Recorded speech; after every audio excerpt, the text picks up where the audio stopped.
Good morning mga idulo, pangatlong araw na namin dito sa Poland. Maaga lang kami magising mga 5 AM kasi malayo pa ang biyahe namin, mga 5 to 6 hours ang biyahe papunta ng Orlen Refinery mga idulo.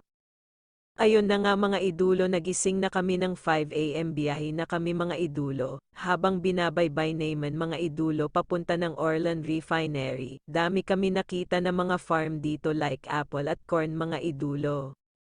Sa sobrang layo pala mga idulo sa biyahe, nakatulog na kami lahat, at maya-maya nagising ako idulo sa biyahe, hindi parent pala kami dumating, makalipas ng ilang minuto mga idulo.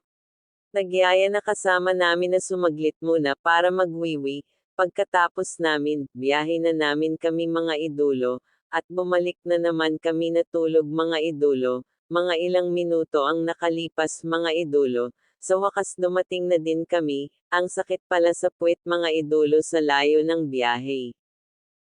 2,000 years later. Sa wakas mga idulo, dumating na kami dito sa Orlen Refinery. Ang laki mga idulo ng Orlen Refinery. Ang gagawin pala namin dito mga idulo sa Orlen Refinery ay mag-safety induction nga pala kami dito. Mga 2 hours nga pala mga idulo ang safety induction. Habang nag-aantay kami mga idulo, picture muna KME mga idulo dito sa labas ng Orlen Refinery. Habang ako abala sa pag-video dito sa mga puno. Wala kasi mga idulo ito sa Pinas.